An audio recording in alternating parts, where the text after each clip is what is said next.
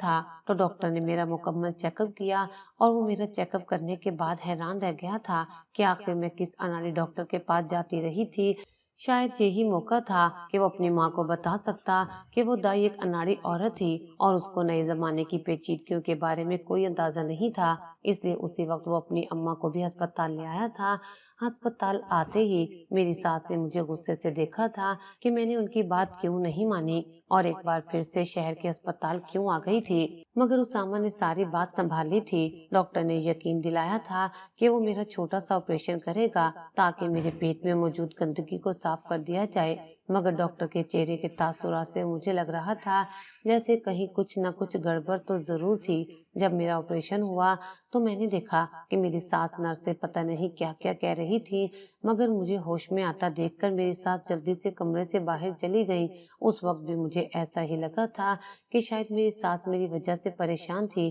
اور نرس کو ہدایت کر رہی تھی کہ وہ میرا خیال رکھتی، مگر میرے پیروں سے زمین تو اس وقت نکلی جب نرس نے وہ سارے ڈاکومنٹس میرے حوالے کیے۔ ان ڈاکومنٹس کے اوپر صاف صاف لکھا ہوا تھا کہ پہلے بھی میں ایک بار امید سے ہوئی تھی، مگر پھر میرا ایک چھوٹا سا آپریشن کیا گیا تھا اور میرا بچہ ضائع کر دیا گیا تھا، اور یہی نہیں بلکہ یہ کوشش کی گئی تھی کہ میں کبھی ماں نہ بن سکوں۔ پہلے تو مجھے کچھ سمجھ نہ آیا، مگر جب مجھے اس دائی کا آپریشن یاد آیا تب مجھے ساری بات سمجھ آنے لگی کہ آخر میری ساس مجھے اس دائی کے پاس لے جانے کے لیے ضد کیوں کر رہی تھی۔ اس وقت مجھے سب کچھ یاد آنے لگا تھا کہ جب میری طبیعت پہلی بار خراب ہوئی تھی تو شاید اس وقت بھی میں امید سے تھی، مگر میری ساس نے میرا بچہ ضائع کروا کر میرا آپریشن کروانے کی کوشش کی تھی کہ میں کبھی ماں نہ بن سکوں، مگر وہ دائی تو اناڑی تھی، شاید اس لیے اس کا وہ آپریشن بھی کامیاب نہیں ہوا تھا اور میں امید سے ہو گئی تھی۔ تبھی تو جب میری ساس نے میرا ماں بننے کی خبر سنی تھی تو وہ حیران رہ گئی تھی۔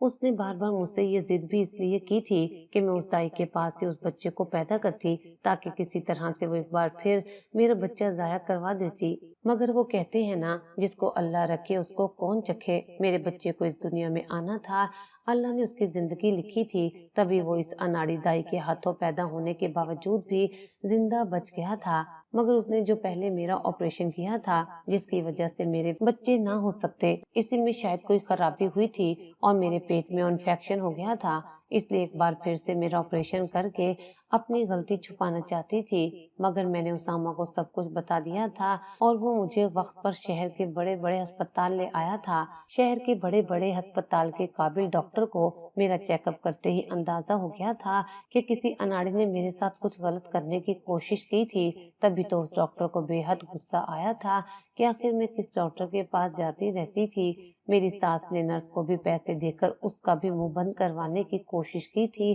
مگر وہ نرس شاید کوئی نیک عورت تھی جس نے مجھے سب کچھ بتا دیا تھا۔ مجھے تو ابھی بھی یقین ہی نہیں آ رہا تھا کہ میری ساس جو مجھ سے اتنی محبت کرتی تھی وہ تو میری سکی ماں کی طرح میرا خیال رکھتی تھی، پھر آخر وہ ایسا کیوں چاہتی تھی کہ میں اس کے بیٹے کے بچوں کی ماں نہ بنتی۔ اس بات کی مجھے سمجھ ہی نہیں آ رہی تھی، مگر اب تو سب کچھ کھل کر سامنے آ گیا تھا۔ اسامہ بھی سب کچھ جان گیا تھا، مگر اس کو اس بارے میں بالکل بھی اندازہ نہیں تھا کہ یہ سب کچھ اس کی اپنی ماں نے کروایا تھا۔ اسے تو لگا تھا کہ یہ اسی دائی کی غلطی تھی۔ جب وہ پولیس کو لے کر اس دائی کے دروازے پر پہنچا تو دائی نے روتے ہوئے سب سچ بتا دیا تھا کہ اس نے یہ سب اسی کی ماں کے کہنے پر کیا تھا۔ یہ انکشاف تو شاید اس کے لیے بھی کسی قیامت سے کم نہ تھا۔ وہ بھلا یہ کیسے برداشت کر سکتا تھا کہ اس کی اپنی ماں اس کے ساتھ اتنا بڑا ظلم کر سکتی تھی۔ وہ سب کچھ سننے کے بعد اسامہ اپنی ماں کے سامنے کھڑا ہو گیا تھا اور ان سے سوال پوچھنے لگا تھا کہ آخر انہوں نے ہمارے ساتھ ایسا کیوں کیا تھا۔